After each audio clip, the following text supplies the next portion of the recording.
Muchas gracias.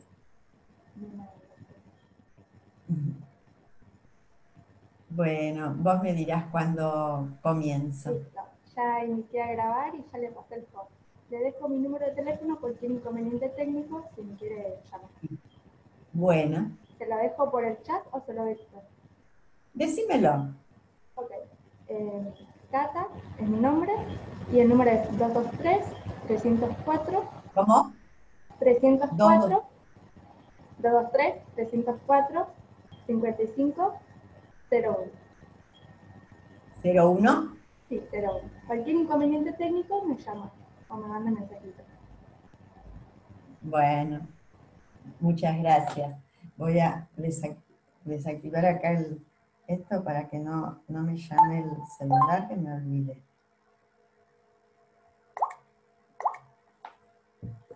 Bueno, ahora sí, bueno, vamos a comenzar la clase.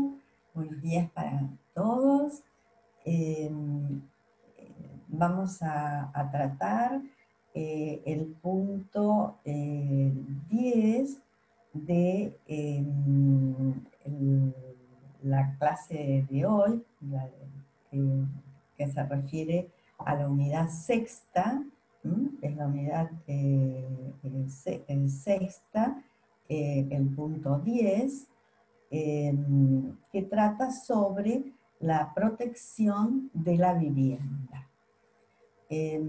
Nosotros hoy vamos a referirnos a este tema en general, viendo ciertos aspectos, y posiblemente la doctora Rotonda mañana, que tiene clase con ustedes, va a profundizar el tema y seguramente les traerá jurisprudencia y demás. Pero vamos a adentrarnos hoy un poco para saber a qué se refiere esto que tanto nos interesa y que es la vivienda. Todos sabemos que la vivienda es un derecho humano fundamental, ¿verdad? Y ese derecho va más allá de lo patrimonial. Es el espacio que tenemos para desarrollarnos en forma personal, interactuando en ese lugar con la familia, el que tiene familia, pudiendo, siendo un lugar de intimidad, y teniendo en él, ¿no es cierto?, pudiendo desarrollarnos, y más hoy en pandemia, no solo también la actividad laboral, ¿no? Porque muchos estamos trabajando desde nuestra casa. Así que la importancia de la vivienda es tal que ya desde siempre, ustedes habrán escuchado esa expresión, el sueño de la casa propia, que más, además de ser un título de una obra de teatro, de un dramaturgo marplatense, Julio Lascano, va más allá de eso, va a los deseos de los inmigrantes que llegaron a la Argentina con ese sueño de radicarse y de llegar en un momento a tener su vivienda. Y luego de tenerla, de buscar medios para poder protegerla. Ese espacio, entonces, habitable, ha sido protegido y por la Constitución, sobre todo con un enfoque muy moderno, con la Constitución dictada en 1994, tratados internacionales, etc. Seguramente esto lo van a ver después en detalle.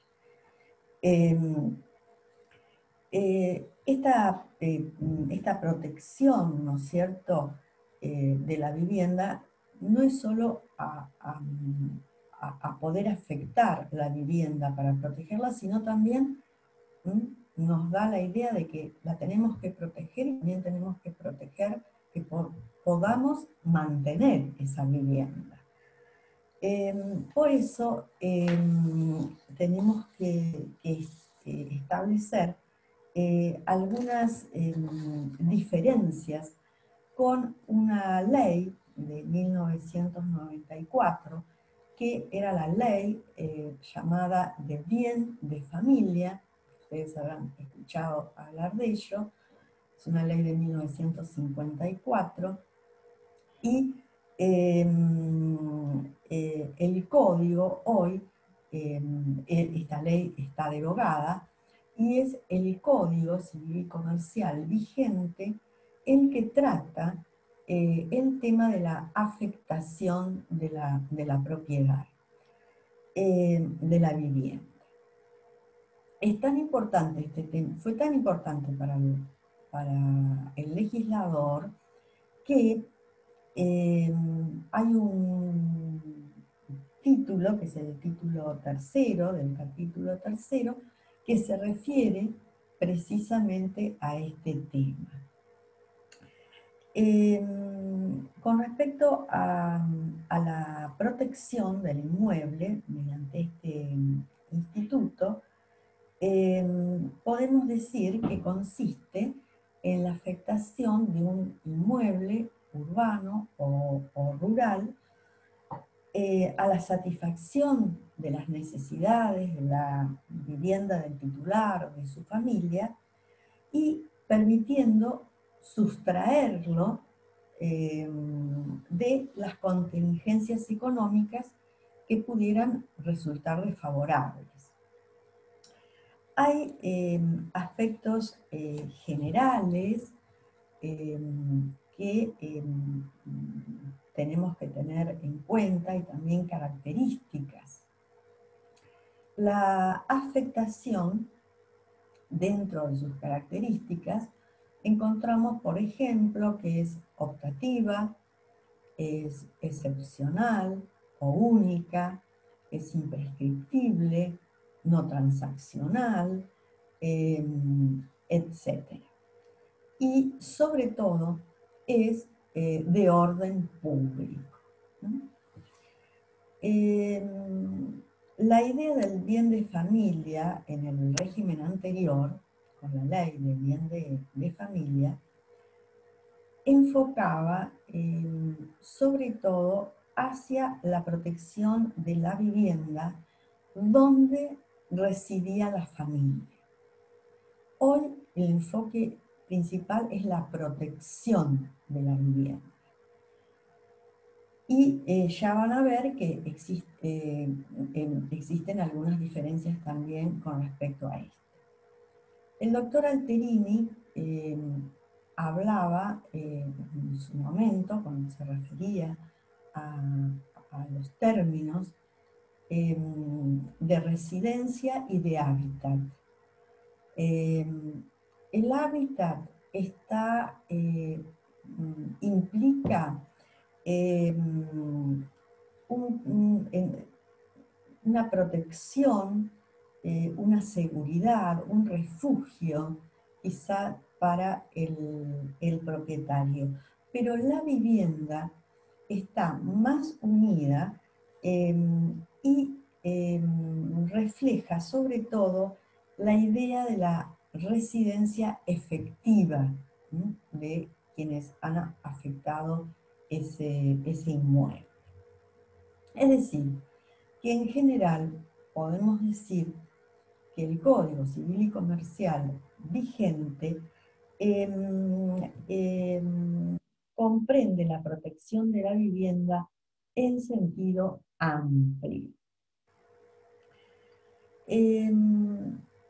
Como les dije, el legislador ha tenido en cuenta la importancia del tema y por eso lo vemos plasmado en distintos artículos en el Código. Dentro de las modificaciones más importantes y a diferencia de la ley del bien de familia, podemos marcar algunas que seguramente mañana serán ampliadas, o mejor, o profundizadas, pero vamos a establecer algunas diferenciaciones. La ley 14.394 no contemplaba la afectación o la protección de la vivienda por una sola persona. Es decir, no bastaba con un titular registral. Tenían que existir otros beneficiarios. Hoy el legislador ha entendido y se ha adaptado al siglo XXI, en donde vemos una cantidad muy grande de gente viviendo sola, autoabasteciéndose, y entonces ha entendido que era muy importante incorporar este ítem, es decir, legitimar a ese titular registral que vive solo. Es decir, no necesitamos que el titular tenga una familia o que beneficie a determinadas personas de la familia. Una segunda situación se da y se diferencia de la ley porque la afectación también puede ser decidida por el juez o también a petición de parte y sobre todo en los casos en que los beneficiarios son incapaces o con capacidad restringida. Es decir, si nosotros, por ejemplo, tenemos una persona que tiene capacidad restringida, yo he visto un caso que todavía está en trámite, pero en el cual se plantea que el curador de una persona que padece esquizofrenia tiene la posibilidad de comprar una vivienda para su curado porque éste ha recibido una herencia y estaba viviendo en una pensión.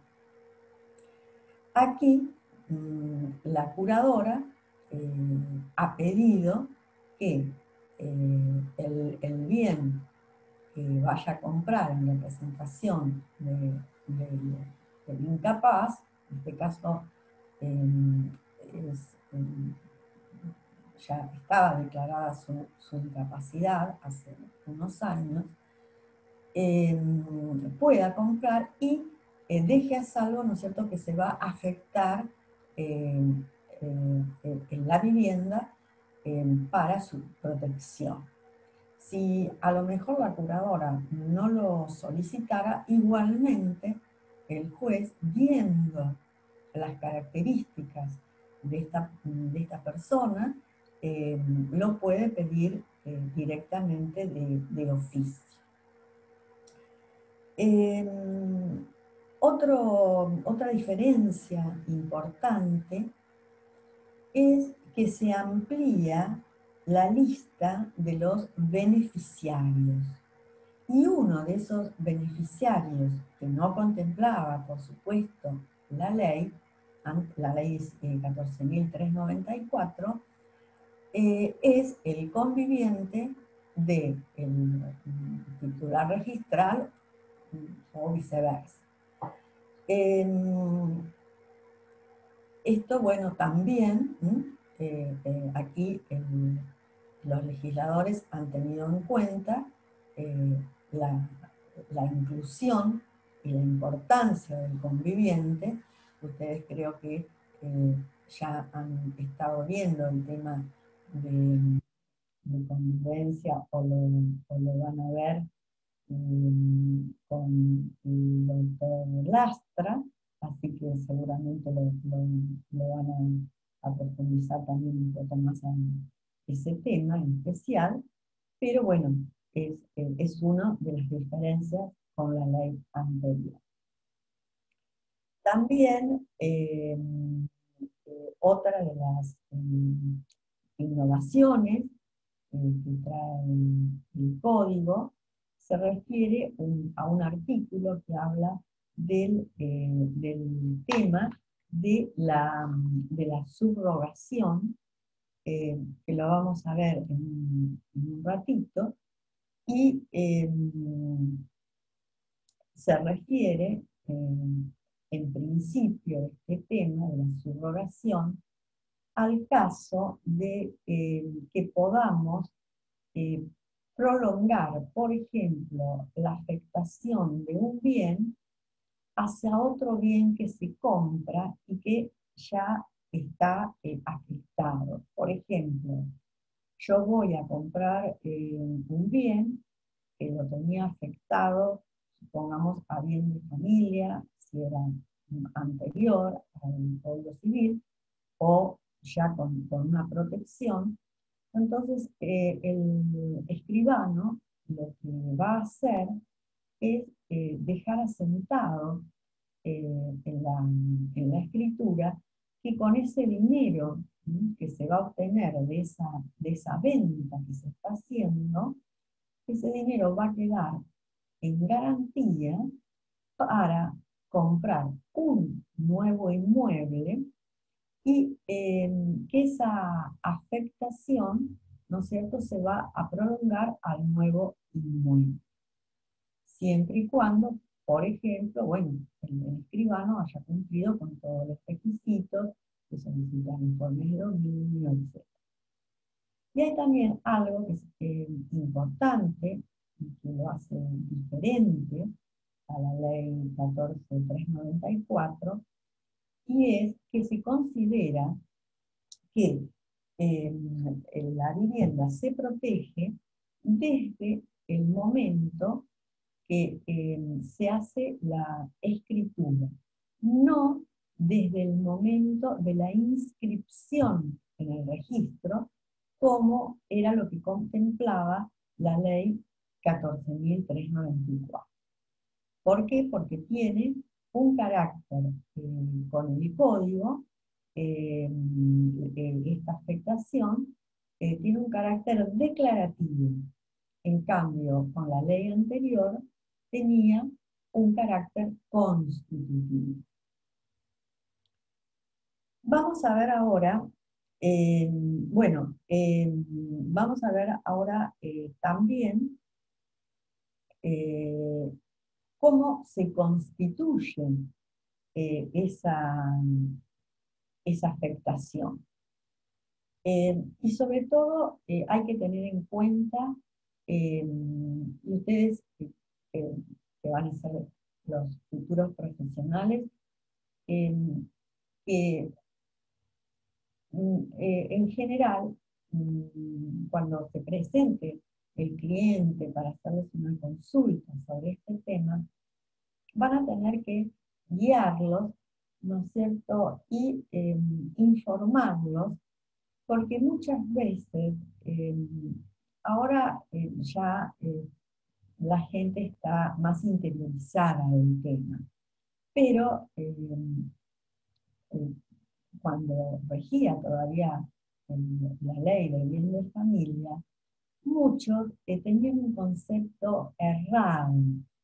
Consideraban que, por ejemplo, porque yo afecté, venían al abogado o al escribano y le decían, bueno, yo afecté mi vivienda a bien de familia. Entonces, o quiero afectarla a bien de familia, porque me dijeron que de esa manera estoy cubierto y puedo, cualquier deuda que tenga, no pueden venir terceros a cobrar. Ojo con eso, porque ya vamos a ver que hay un artículo particular donde establece todas las excepciones y todo lo que tenemos que igualmente estar obligados al pago. O también van a ver cuando se acerque una persona a consultarles que también había bastante un error de concepto con respecto al tema de las sucesiones. Muchas pensaban, bueno, como yo tengo mi propiedad y constituí el bien de familia hace unos años a favor de mis dos únicos hijos, yo no tengo que abrir la sucesión. Es decir, tenían ese error conceptual, que porque afectamos un bien a mi familia no debemos hacer una sucesión. Bueno, está en nosotros, ¿no es cierto?, poder explicarles e informarles que el bien de familia no hace que no se pueda abrir la sucesión. Y lo que va a ocurrir es que cuando abramos, iniciemos una sucesión y denunciemos un bien, por ejemplo, un bien inmueble que integra el acervo hereditario, cuando detallemos ese inmueble en la primera parte de la demanda, el inmueble con tal circunscripción, parcela, sección, partida, etcétera, ubicado en sitio en tal lugar, vamos a tener que hacer una declaración jurada cuando llegue el momento, después de la declaratoria de herederos, y en esa declaración jurada vamos a denunciar los bienes. Supongamos que teníamos un bien que era una vivienda con un determinado monto de evaluación fiscal. Siempre el juez se va a fijar para regular los honorarios de los abogados y para pagar la tasa y la sobretasa de justicia, la evaluación fiscal del bien. Es decir, tenemos una declaración jurada en la que hay un bien que entra el 100% de 1.000.000 de pesos. A eso, para sacar la tasa, le tenemos que sumar un 10%. Ese 10% lo ordena el Código Fiscal, se supone que son bienes que pueden existir en la vivienda. A ese 1.100.000, entonces, ahí, ¿qué va a pasar? ¿Cuál es el beneficio que nosotros le tenemos que informar al cliente? Que va a tener exenciones si afectó el bien, en este caso, la afectación del Código Civil, va a tener algunas exenciones impositivas y además en los honorarios que nos regulen a los abogados, hay una disminución del honorario. Solamente el juez podrá regular un porcentaje que equivale o una cantidad de ius honorarios en la regulación que no sobrepase el 3% de ese valor que yo denuncié en el expediente. O sea, es una de las ventajas en el juicio sucesorio. Pero ¿Mm? Siempre aclararles que el juicio sucesorio hay que iniciar, aunque esté afectado el bien. Ese es el error que mucha gente, por un error de concepto, lo ha incorporado.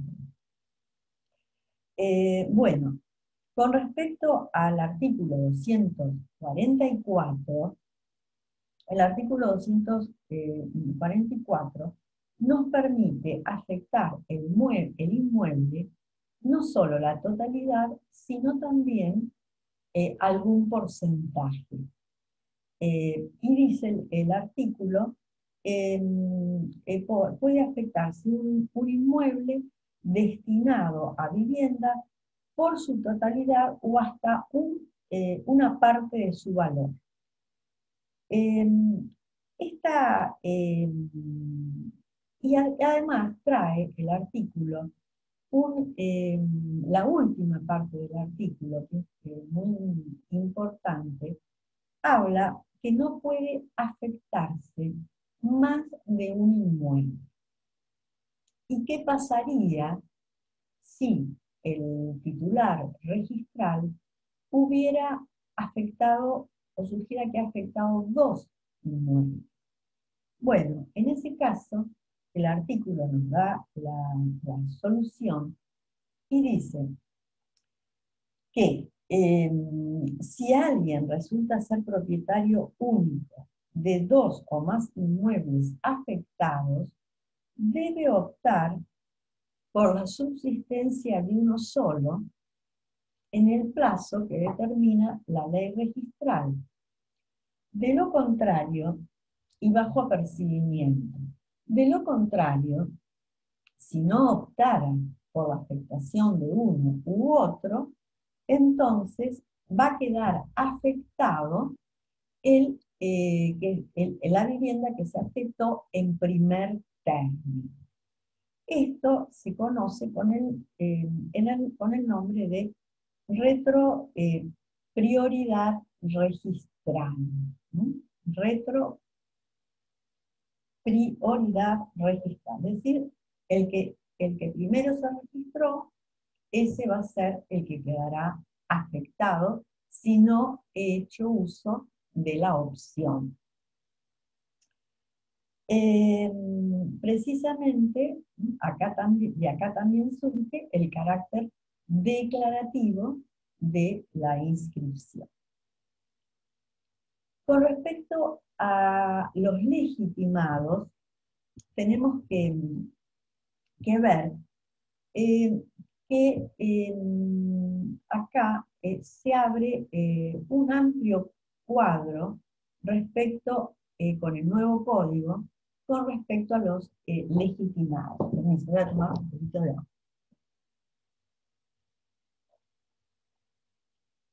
Con respecto a los legitimados. Y dice, el código dice que la afectación puede ser solicitada por el titular registral y si el inmueble llegara a estar en condominio, tiene que serlo en forma conjunta por todos los condominios. Y acá hay una gran diferencia con la ley 14394, porque los condóminos no necesariamente tienen que ser parientes. Solamente condóminos, aunque no tengan ningún tipo de grado de parentesco. Y dice el artículo 245 que la afectación, como dije con anterioridad, puede disponerse por el titular registral o también, no solo por actos entre ellos, sino también a través de un testamento. Supongamos que el testador instituye heredero a una persona de su vivienda, pero con la condición de que esa vivienda sea protegida, sea afectada la vivienda. En ese caso, entonces, el juez va a ordenar esa inscripción. Porque cuando nosotros iniciamos, supongamos, una sucesión testamentaria, el juez, eh, como yo les dije, cuando iniciamos la demanda, vamos a acompañar la escritura, ¿verdad? Que va a acreditar que por ejemplo, el causante era el titular registral de una casa de la que van a ser herederos, supongamos, 2 hijos. Bueno, esa denuncia del bien y ese acompañamiento de la escritura que hacemos en el escrito, también le vamos a tener que adosar la escritura, en su caso, si era anterior al Código Civil, la escritura de bien de familia, o si no, la escritura de protección o de afectación. De ahí el juez va a saber que ese bien está afectado, y si además es una sucesión testamentaria, del testamento va a surgir que él va a tener que hacer cumplir que esa manda se cumpla. Entonces va a tener que también ordenar la inscripción de la protección de esa vivienda. También lo puede hacer el agente fiscal, y como ya les dije, también lo puede hacer de oficio el juez en los casos en que los beneficiarios fueran incapaces o tuvieran una capacidad restringida. Este acto jurídico de la Constitución es tiene que ser un acto expreso, ¿no? Es un acto voluntario de disposición por parte del propietario del inmueble.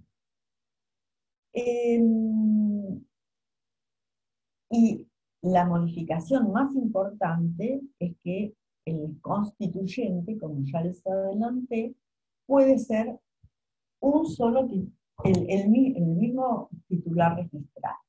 Eso es algo que tenemos que ponderar del código, y que se haya incluido este tema. Es decir, que amplía y tiene en cuenta, ¿no es cierto?, el legislador, los nuevos paradigmas.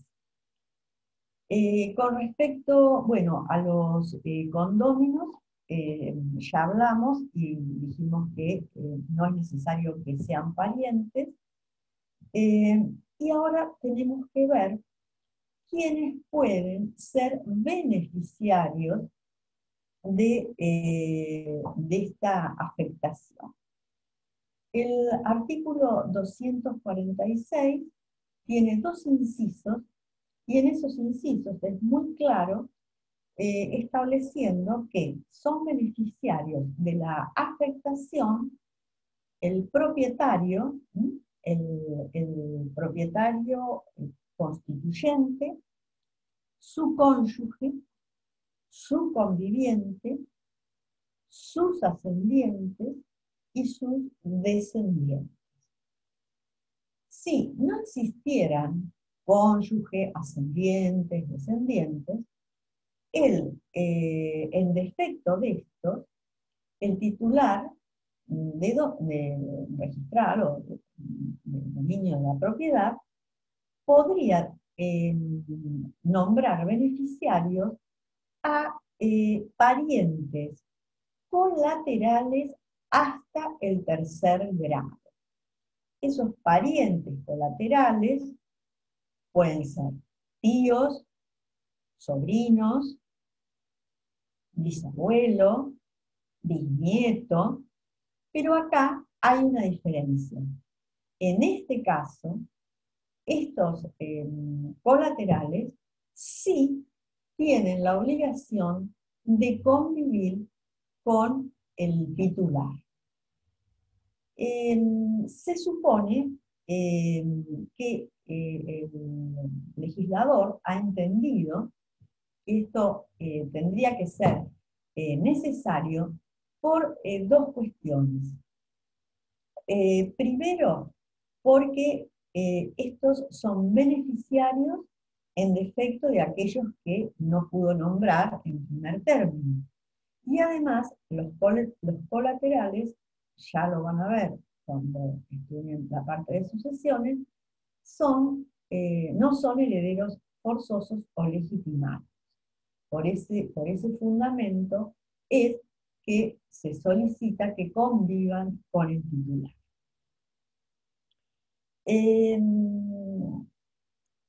La posibilidad de nombrar a la pareja conviviente es también por parte del legislador una adaptación al nuevo paradigma constitucional y, por supuesto, elogiable.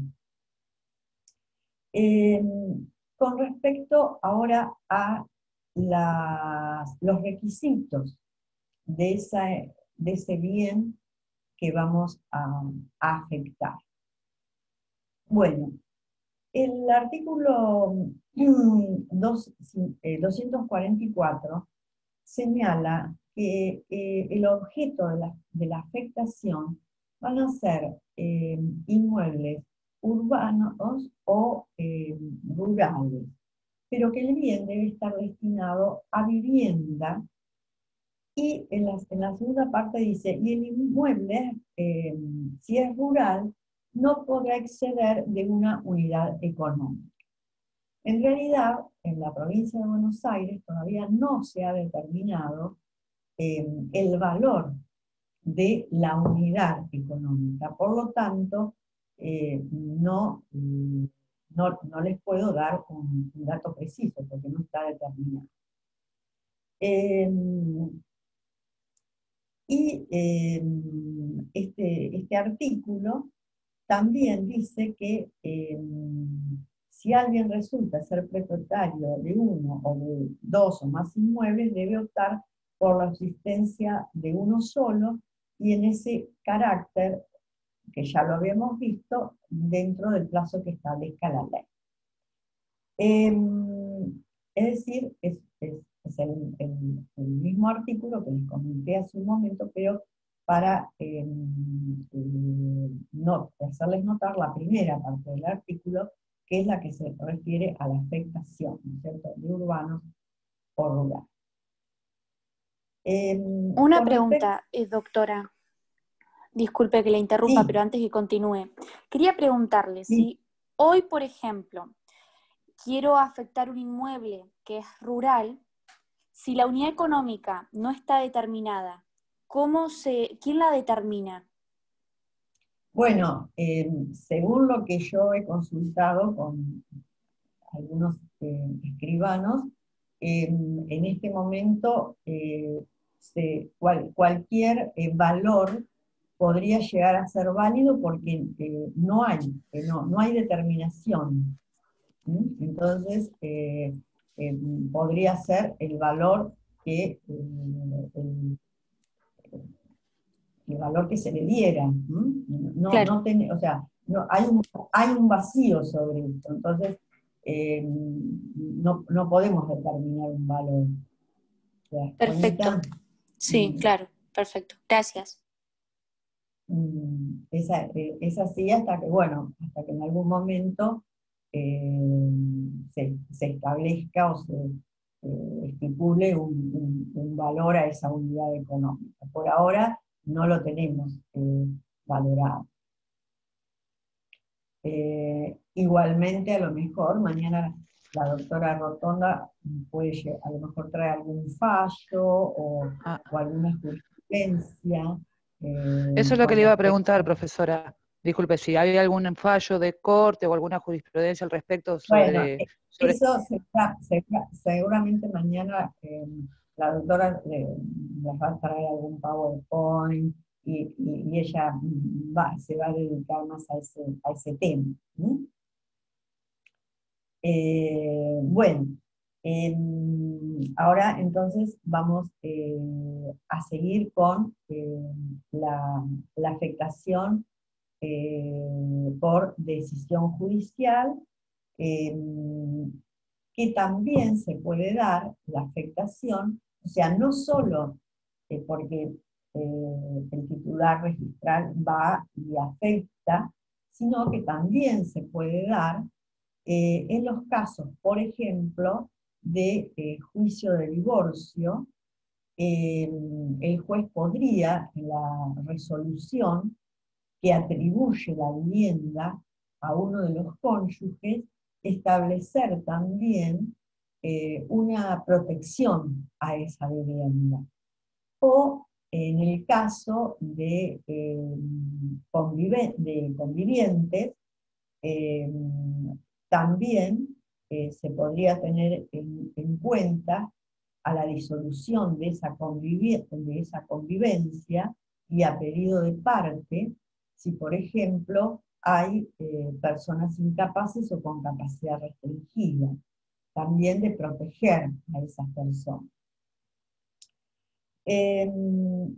Con respecto ahora a la obligación de la habitación efectiva, el 247 se refiere a ese tema y dice que si la afectación es peticionada por el titular registral, se requiere que al menos uno de los beneficiarios habite el inmueble. En todos los casos, para que los efectos subsistan, basta con que uno de ellos permanezca en el inmueble. Es decir, no es obligatorio que viva y que convivan el titular registral y todos los beneficiarios. Esto también es uno de los innovaciones, ¿no es cierto?, en el COVID. Con respecto a lo que yo les comentaba de la mala información que puede llegar a tener las personas con respecto a este tema, y que teníamos que informarle bien al cliente de qué se trata, el artículo 249 establece o sea, la afectación que es inoponible a los acreedores de causa anterior a la afectación. Es decir, ¿cuál sería la regla? Que la afectación es inoponible a los acreedores de causa anterior a esa afectación. ¿Y qué pasa con los posteriores? Dice, la vivienda afectada no es susceptible de ejecución por deudas posteriores a su inscripción. Es decir, que ese tema de afecto a la vivienda y después no voy a tener que pagar ninguna deuda, no es así. Y acá tenemos, en varios incisos, todos los casos en los que vamos a estar obligados, ¿no es cierto?, a abonar esas deudas. Y son, los vamos a ir leyendo porque si no, no vamos a tener demasiado tiempo para terminar el tema. Primero, las obligaciones por expensas comunes, por impuestos, tasas o contribuciones que graben directamente el inmueble. Las obligaciones tan temidas en este momento, que están aumentando tanto, de las expensas comunes,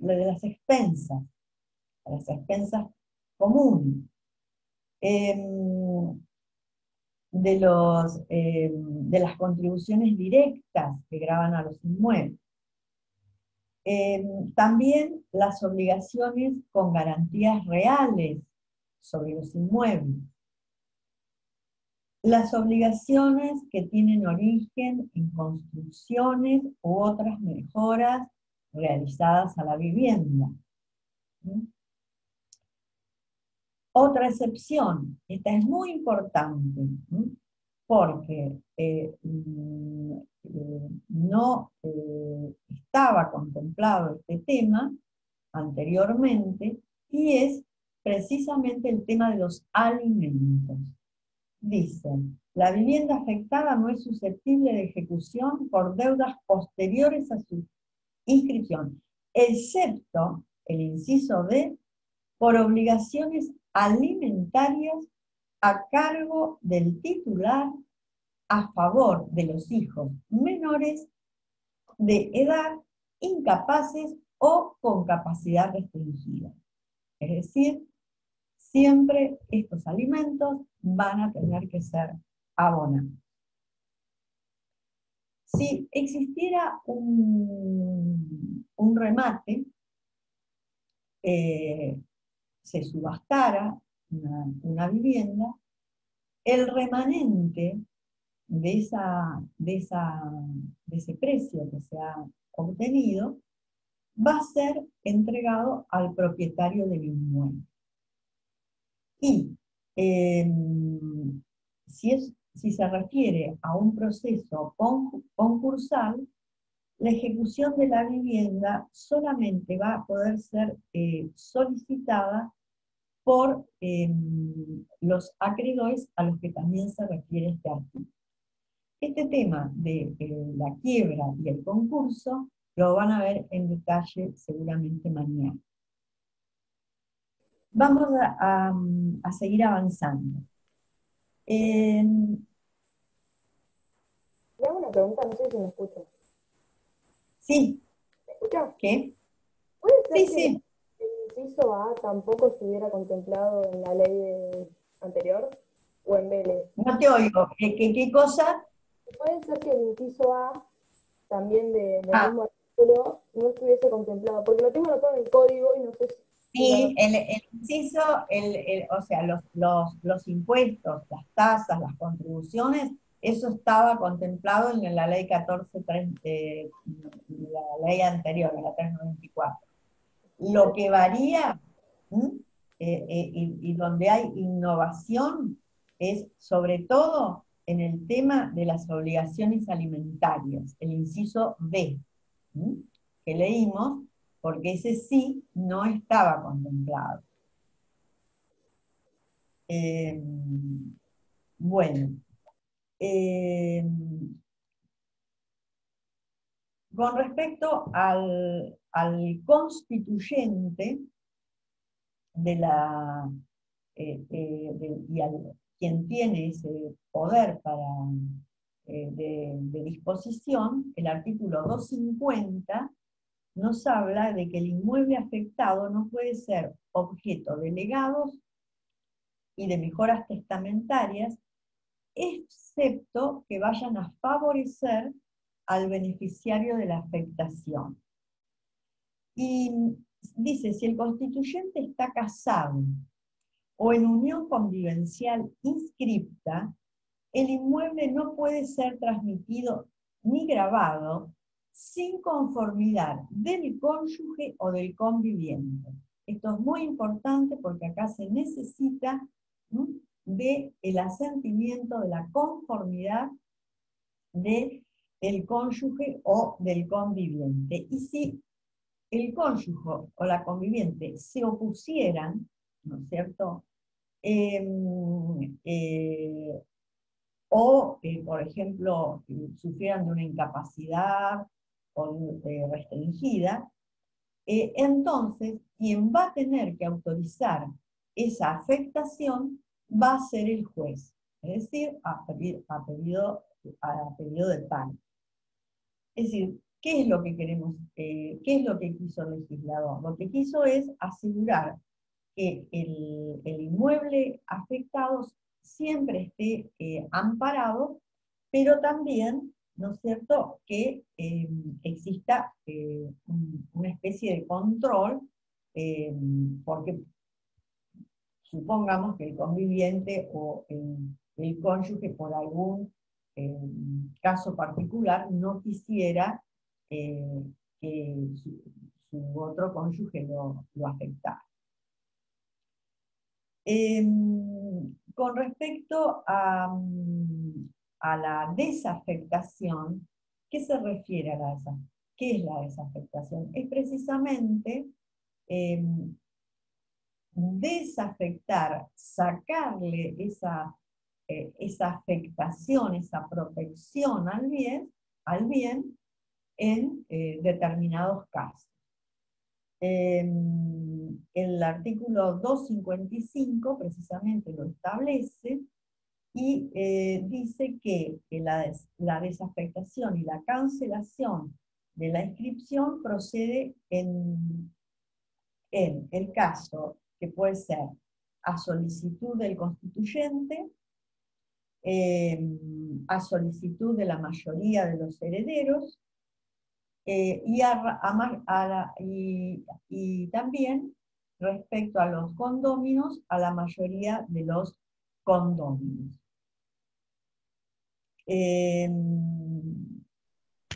Profesora. Sí, sí, le quería preguntar, en el caso de los herederos, ¿qué lo hacen? ¿Cuando inician la sucesión, en la declaratoria o antes de la partición, la solicitud de afectación? No,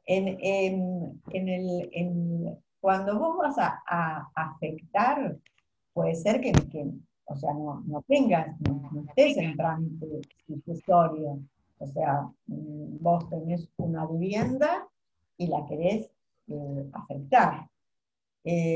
Ahora, si vos, suponte, recibís de un testador, o sos heredero de una persona que ya había afectado o ya había protegido la vivienda, esa escritura de afectación la vas a tener que acompañar en el expediente, y entonces el juez, además de solicitar el pase al agente fiscal para que vea todas las formalidades, si esa escritura primigenia está bien hecha, si la afectación ha cumplido con todos los requisitos y demás. Entonces, al momento, después de la declaratoria de heredero y al momento de la inscripción de la declaratoria, también puede ordenar que se inscriba, ¿no es cierto?, si lo cree conveniente el juez, y no ha sido pedido de parte, que si ya estaba inscripta, no va a haber una nueva inscripción. Por eso no te entiendo qué es, vos te referís, una vez iniciada la sucesión, a ver, haceme de nuevo la pregunta. Sí, profesora. En el caso de cuando inician la sucesión, los herederos quieren afectar esa propiedad, hacer la afectación de la vivienda, ¿lo pueden realizar durante el trámite sucesorio? En caso de que los herederos estén de acuerdo todos y los quieran hacer, si se hace durante el trámite sucesorio, al inicio lo pueden hacer también una vez terminada la sucesión e inscripta, pueden ir al escribano, ¿no es cierto? Y una vez que ya está inscripta esa sucesión, luego afectar ese bien que heredaron con esa protección. En el caso de que vos lo pidieras en el juicio sucesorio, era en el caso que yo les había dado, que por ejemplo el testador ya hubiera especificado una manda en la que dijera que ese bien que él dejaba voluntariamente a tal persona fuera también inscripto con esa protección. Entonces, el juez puede ordenar esa inscripción, pero en definitiva esa inscripción se realizará, ¿no es cierto?, con posterioridad, cuando se inscriba la declaratoria y se inscriba la afectación. Ah, perfecto, ¿Queda doctora, claro? ahí me quedó. Sí, sí, ahí me quedó claro. Primero tienen que hacer todo lo que es el procedimiento sucesorio y luego recién pueden afectarla. No durante, excepto que el testador ya haya dejado una manda. Ahí quedó claro. Claro. En ese caso sería de esa forma. O sea, en el caso que yo les di, y también, como dice el artículo, el juez lo podría ordenar de oficio. ¿En qué caso? Cuando hay personas con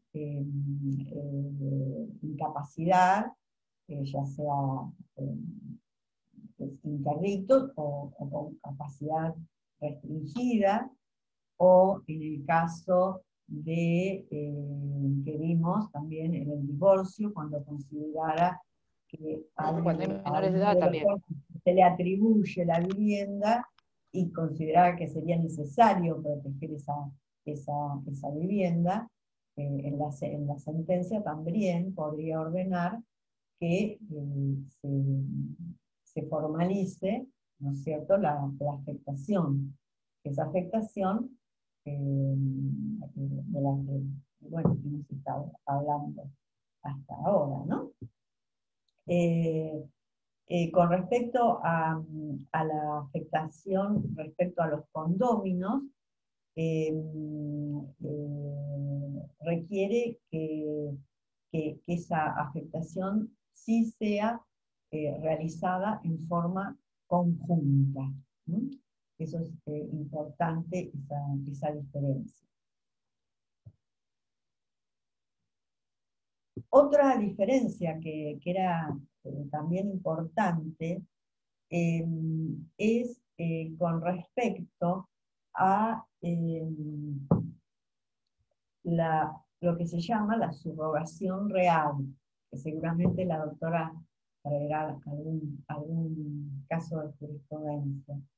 Con respecto a qué le llamamos subrogación real. Bueno, acá tenemos que hacer jugar dos artículos. Uno es el 244 y el otro el 248. El artículo 248 habla de la subrogación real y dice: la afectación se transmite a la vivienda adquirida en sustitución de la afectada y a los importes que la sustituyan en concepto de indemnización o precio. ¿Esto qué significa? Que, por ejemplo, yo tengo afectada mi casa, es decir, protegida, la vivienda, y quiero comprar una nueva casa. Quiero vender esa casa y comprar otra. ¿Cuál es el tema de la subrogación acá? Que el escribano, ¿no es cierto?, puede hacer constar en la escritura una reserva que la va a publicitar en el registro, estableciendo que yo voy a vender esa casa y con ese producido, con ese precio que voy a cobrar, ese precio va a quedar, entre comillas, en garantía para poder comprar una nueva vivienda. Pero esa afectación primigenia que yo tenía en el primer bien, esa afectación se va a prolongar al segundo bien que compré. Es decir, que protege, me me está protegiendo, ¿no es cierto? Porque voy a seguir con la misma afectación, pero hacia la segunda propiedad. Y para proteger la propiedad, esa propiedad la voy a proteger desde la fecha de la escritura y no desde la fecha de la inscripción. Esta es otra diferencia importante con respecto a la ley de bien de familia, porque la ley de bien de familia, como habíamos dicho, que era constitutiva, se consideraba que protegía a los titulares y a los titulares y a los beneficiarios desde el momento de la inscripción de la afectación, es decir, cuando llegó el trámite a La Plata y se inscribió. No, ahora ya estamos, o sea, desde el día que vamos al escribano y el escribano le pone fecha a esa escritura de afectación, desde ese momento vamos a estar protegidos. Profesora. Sí. Sí, en el plazo de donde está el dinero entre la venta de la primera casa y la compra de la segunda casa, ¿sigue protegido con la afectación o se puede atacar ese dinero? Porque ese dinero va a ser para afectar a la segunda vivienda. Entonces, en ese plazo, ¿qué sucede? Claro, no, lo que pasa que como el escribano ha hecho una reserva de que con ese dinero se va a comprar el otro bien,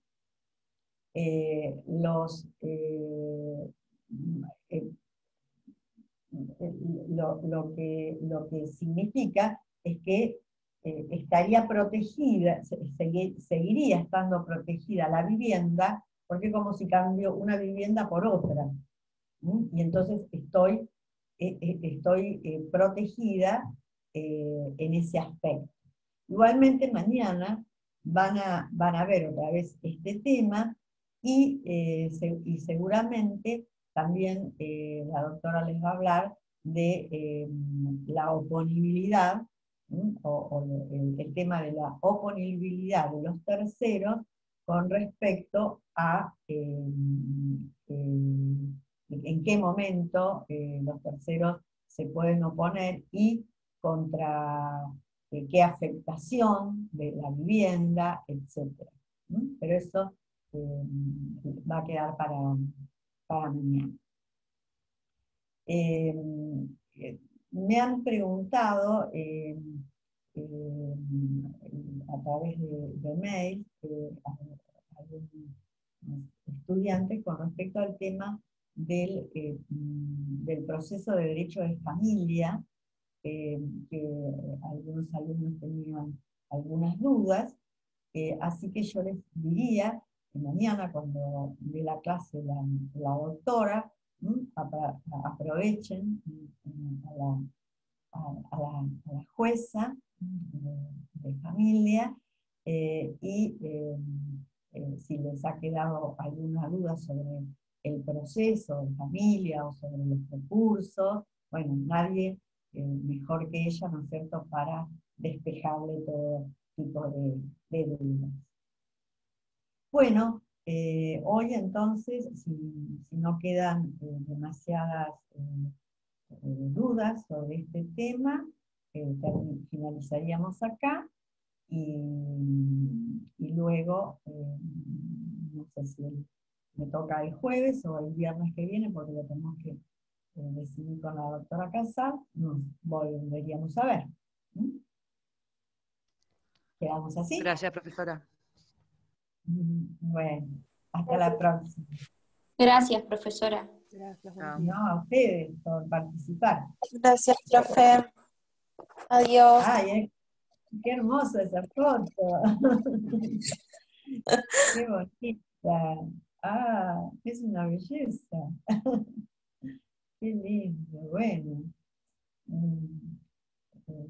Es ¿Cómo se llama la bebé? Bueno, creo que quedamos ahí. Ay, se llama Steffi, es mi sobrina. Ah, tu sobrina. Bueno, Sí, qué sí. lindo. Nada mejor que Bueno, para familia. sí, la verdad que es hermosa. Yo la amo. Sí, ya Ya se ve. Y que estás embelesada viéndola. Muy bien. totalmente. Te, te felicito.